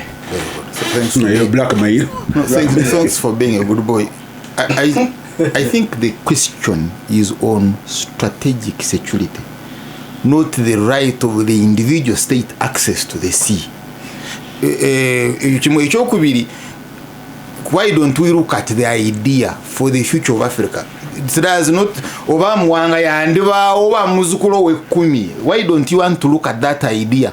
Fenga broker mu this global world tubawo tutya as a global. Charles Rwomushana, just one second. Omanyi abali bakuŋŋaanya bino bi curriculum Kanaabi byatayagala kuwulira competence based nga boogera ku religion agane wano mu religion musomesa ki oli n'amenya naga nti ebyo byajuzu nti bino nti mbitwale mu kalimwezi nti wano tusomesa value system nti values ze mwina ze ziriwa 1 2 3 4 5 ziweddeyo nti kati ekimu ku byanyumire nnyo was retailing nga batuga nti gospel okugiwandiika n'abaja hadithi kuba abaziwandiika nti nga babuuza ani yawandiika hadithi eno nti gundi yanywangamu nti yali musajja mukuusa nti yali akuba abakyala nti mukasero nti eno nti gospel nti yali ludda wati oyo nti yali jindi yali mukananaiti nti Yesu teyamulabako kasero kakati muwanga wakutadde aga nti nayono ayogera ku regional and international integration and strategic vision nti hadithi ye bagiteeka mu kitabo ne baga nti hadisi okusinziira ku gundi ate ekyo Kanaabi yakutegeezezza nti omukulu Muwanga Kivumbi aleta sabuje yokola university at the level okola university at the level of West Africa nenga ne made we simusasule kakati simusasule kati otava kadisi kakati ekyokubiri kono gwe yagala biri James Baker yali secretary wa America ezimu ku fundamental speeches yali akoze zamufule wenjawulo yali ayina gyayogera mu Harvard no, you can't speak about the strength of America globally without the strength of our economy, without the strength of our democracy. Toyogera ntobo tojina ofuna entobo ebyo ebibozibozi ng'abantu bamwe beerisa nkuta tebina gye bibalaga mugenda mu expenditures ezitali necessary. You end up buying equipment. I don't have that money. No, you attempt to buy equipment simanya sukoi nona aliko leero ebimu ku bimuto kyaya bwe yagiza ati naga nti make America great again nti kiki bibadde bivaawa nti gwe bw'oba emmotoka tozikolerwa wano namuka nyamuka gwe bwoba tonguze minerals zifaanana bwe ziti ewange totundayo yadde ekikwanso yaga nti bwe naamala okufuuka ggulugulu wano munampulira kakati emwanyi yagizeeko emisolo anti talina wazirima talina wabirima n'amatooke talina wabirima kakati kati lwaki ebyo si byetunyako tugulirewo so James Baker answered your question. I told you, you have no space mu global enterprise. Nga your economy is poor. Chilinga kati tutesa ku banking. Tutugenda kutesa shares za banka ziliwa. How can obujwenge come nakati na yayogera. Mani migabo ja banka wano.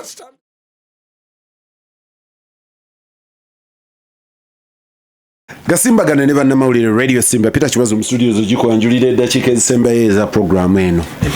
Freezer obujwenge kyeki Rwomushana abutegedde Peter obujwenge obujwenge abutegedde Peter tosobola kubaera wano nga betunafuluma yandika jwenge yano obujwenge isi topic mujije kati mwe bujwenge topic mujije high altitude je badde alina mujiteeka ku myondeni ku bujenge tuli bujwenge true biri byotubulire bya share za banka jobola tukomawo ne tukubuuza nji wange waba kubakubira ekiraka walungi ayo yogera ko biri wala my stand my father bwan mugambye nta kuba amatafari kuzima Makerere University yandiga kubye because yakakubera secondary school ze wafe naye nga akimanyi mu lifetime ye tagenda kusomera Makerere yali talina na subi nti nja kusomera Makerere. That was the peasant dream of a secure Africa tomorrow. Yebo abakuwadde that idea naye nga akyali ku level wabujwenge oba akyali ku level ya tribe, fine, you pick the idea and build on it. Peter the best example the best example a year ago Standard Chartered say they are going to sell out. Yes. Waba yagwira nawe ya Uganda ne government ya Uganda tenega yaga agenda retaining on the corporate banking and yes. Government ne government ya Uganda yagamba nti eyo party kati ojjeze tusule kubanga baga nti byafwe ebeta tubisobola mubiwe kakati you cannot be a competitor mu global world nga sente zokozesa tokoma kuzewola ne bobo ugenda okwewola element gyosooka serious one is there a grant element ekyokubiri onompa grace period yenkanawo two conditions gwagenda okwewola zazo kuwola ndi masikini ate ezaba China sebo ezaba China najewo negamba mpola nzize kwewola abiri nayo numpa yetani ate ezaba China banga nti ezaba China bobono zewola one of the provisions nti ojja kukkiriza abantu baffe okujja Uganda byebyo unfitted kati Peter a person achanoonya grant element in a loan ng'ochanoonya grace period in a loan you cannot compete kuba governor bw'ekyalo. It is as simple as that. Kakati this one in simple terms bano ba Rwomushana they are wasting our time tusooke tu solving ebizibu byaffe tuzimbe amanda g'ekyalo tuzimbe amasomero gaffe tuzimbe enguudo zaffe nayo capacity gye mwagala okwonoona nze batulira mu defense priorities you buy equipment you never use netuka kulastinga but your people are dying of malaria. They will expire. They expire. Abantu bo beetaga mpiso za malaria gula katusa ononya sukoi no kama sukoi to fight. America has a B-52 bomber. Aba America tebafa ndo please be better. No, we are telling you this. Peter, you see the debate in Africa, how will an African survive? Okay, live better, abere mugaga before you fight for your place in the global economy. Two, this guy is telling you, for example, Zimbabwe Africa, oh no, is a dawn of gold, is a dawn of uranium. bw'oba wano abachina basima byabwerere n'obiwaayo golodi n'owaayo ne bagamba n'emisolo tosasule nabiki tebisasule you guy Gasimbagane ne banamawulire John Kakande very briefly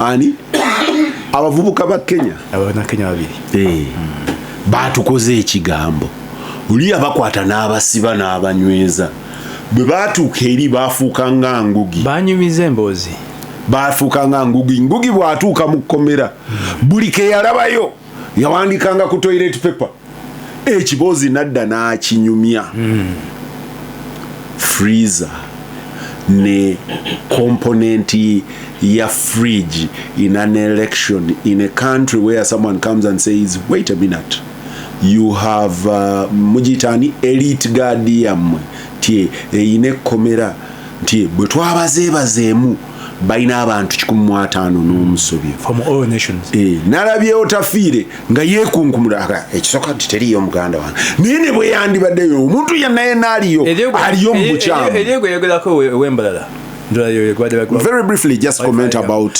mukulu Kibazo ensonga nze yasinze okunkwatako kyekigambo ekyomulamuzi okutuula mu kooti nga yambadde bwegize ne bamugamba abantu bano gavumenti ebalina tebalina n'agamba abantu balina okwebuzaawo si kituufu temulina nsonga mugende enkya oli n'avaayo kituufu tubadde nabo mu firiji if you are the judge why don't you step down kubanga you have been totally embarrassed. Now you go to court because now you have everything. Omuganda agamba nti ekiwemula amannyo kutanaka nika nti baddaga eki ebintu badde bibitabo nga biramba Kanaabi kino ndowooza twewuunya kyabwereere nti abantu bazze omutamani ye yasooka nganga nti in fact ate oli yamutulagata nanamuleeta namu kooti ndowooza nganga nti ali wano ayiga ki Lunyankole ndowooza ne tulowooza nti ekyo kyo si kinene nnyo ayinza okuba ng'akola naye kakati ku luno taata yennyini yazze n'aga nti tubadde nabo naye saagoberera bulungi bamubuuza kibuuzo oba yeye yasalawo n'aga nti kambanyumize katunyumizeemu sekanyumiza tunaaba ne security during before in the campaigns during voting and post voting yes kikyali ayanukola kati nekireeta nze ku lwange ebintu bibiri ekisooka Kakande anenyezza omulamuzi ne bali abalala abaasoyalinga affidaviti kikulaga nti tulina systems bbiri mu Uganda ziringanga ebyenfuna by'abayindi baga nti balina ebitabo Kibazo gw'obakolamu mbu waliwo ekyolugujarati ng'ekyo kikola akawunti ezaddala ne bw'ogendayo nga tolumanyi tosobola kumanya amagoba gaabaddewo naye nga kiri mu luyindi ne wabaawo ekyoluzungu ekiri official gwe inspector w'oluzungu olungi kyonookola ki kyonootunulamu actually they made a loss wano balese bali bagenda bonna abaalayira baali banankani kuliko simanyi owa defense naani ne inspector general wa police nti amazima ga Katonda wallahi ya Mungu bana abantu fe makomera gonna tubakebede tebakola ki so kitegeeza nti waliyo ebifo ebitamanyiddwa mu mateeka naye nga birina obuyinza obutereka era nga gwe ne bw'oba ng'okyenda kugamba wiiki eri ewedde nti Buzeki abeerawo nanga nti am the executive director Kampala City Capital Authority bw'atuuka ku mwala n'atunula nganzi nga ffenna tufaanana ya Mungu tu kati ekyo bannayuganda tukirabe baani abakolifayinga okubeera mugana amakomera agaffe abasajja bagundi n'abakyala ba Mamuwanga abanupu abamu Katonda yabayambi ne babaleeta mugana agamanyiddwa ne osinagandi munange bali wano naye sisobola kubuulira ani naani gwenkola ki gwennina naye ng'ekisooka nti mu station diary omuntu nga tanaba kuyingira mwasooka naye osi gye bagenze ku poliisi naga nange sibamanyi munindeko katono kamala okubira RPC eyabaleese kati eyo system bannayuganda tugitunuulire ogwawa mu interest yaabo mugana agamanyiddwa oba onoogenda muliri eritakola ki erimanyiddwa bali abanene bokka ekyokubiri kisembayo nti eggwanga lino lirabika lirina era amateeka amawandiike n'amateeka agali mu mitwe gy'abantu nti president can be the law naye waliwo erisinga ku line waliwo kati supreme law mwe gwe mugamba eno empandiike waliwo endala erintano emala okuga nti Uhuru ankubidde naye nga ndowooza kati mugende Muwanga of course mu nsi endala wandibaddewo movement naye wano mu Uganda n'olwesande luno lwetugendako eyinza obutaba na topic tiwaliwo na father na bishop na imaamu yabipreachinzeko abantu bakoowa anti kyenkugamba nti kasaba batuusa nti ekiri abunomo kyafuuka kya bulijjo esociety baba bagikoze bubi wakati wano bwogamba abantu Kanaabi omanyi ti abagambye 15 ffe tumanyi abantu ku byalo eyo abakyala nga bali sure baba baabwe babata niwabawo ne gwofuna postmortem report nti bamuyisaako emulago otegedde report nefuma nti omulambo gwe baguletako muggwanika muki emulago naye nga okuva olwo teguddangayo kukola ki kulabika kati ebyo abantu babimanyi eyo waliwo abaana private lane nze ne bannaye betwalituwerera kati bagraduatinze naye nga taata waabwe bamupiikinga wano ne bamutwala taddangayo kukola ki kulabika.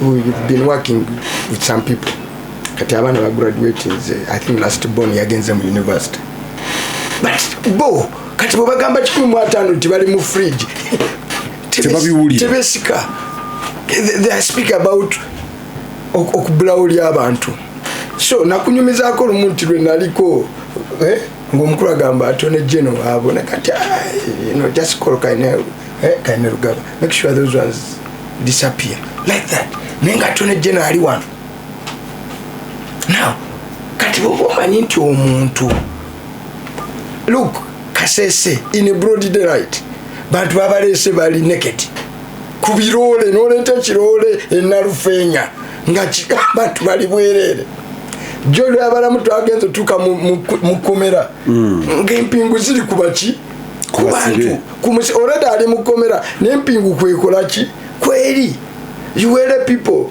nobakola kambushi kakati enensi yaffe kyovulaba ffe tuzze ku bine tugamba tibana aboogera ku biribiri bibalokompoka nabyo lwati basovinga yamanda bantu bali omutana they simply want to sound clever nditi balinawo bye bamanyi emyalo bamanyi kisimayo these things are irrelevant. I don't say that to sound clever. Because Shengana ali musiru sandu vude banga kujama kerere. Awali omugenge. Kibazo I need protection. Muwanga bako Rwomushana. I'm very sure I can beat Muwanga Kivumbi in class. I've just said you want to sound clever. No, but really leo manyi tetulagaye mu myaka 2 twetaaga bino. We are here today. So kutukoleke ku bizibu byaffe ebya nsonga za mugo. To wana abantu basic right. But you want to ask for a right to see. You to a basic human right, but you think you should have a right to a see. How? Now when you want to pass around on GASIMBAGANE-Muwanga-Tolina Charles Rwomushana a civilized person. No way. Yeah, bwe mpulira mukulu Museveni mbako kyemuyigirako Yeah, I'm not very sure. Mukulu Museveni alwana nnyo to sound clever before Muwanga Kivumbi. Mpoza batamugoberera. Anyway, Kenya, no, I'm sure about that. Kenya, so the Tanzania complaininga ntabana Kenya bebaleesa akavuyo on the streets of Tanzania. Abantu basintufu is a different issue. Nayo ine mirambo on the streets of Tanzania after elections. Very tragic. 700. Very tragic. But yo president wa Tanzania agamba chavudde mu Kenya. Kale mukulu Museveni agamba ekyo tekijja kwa street. I can give you some information. I will speak to one voter of mine. Mchala babadde bawa badde musomesa. This is the true story. Yankuide simu ngamba. Bagenda muka estate cab. Ne bapikingamu abasajja bonna. Uganda, Tanzania. Tanzania. Bagenda muka estate basula. Ne bapikingamu abachi abasajja bonna. Wiped out. So oli bwabuuza mukulu Museveni agamba Suluhu Oliwabuuza mukulu Museveni agamba the Uganda state is a strong state. Pillars bill is very strong, the army and intelligence. So Kenya nazo bagira as an example bajja wano kuyigiriza abamuwanga Kivumbi ababayita because namwe mujja kunyonyola kulwaki mwabayita.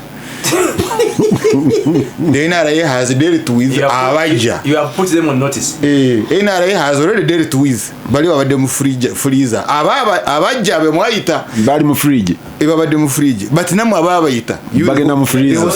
The hosts you will be in the oven.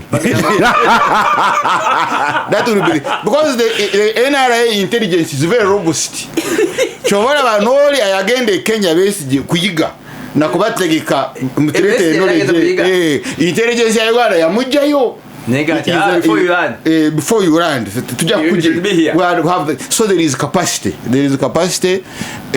but we are looking at strategic security including Mombasa and the cyber.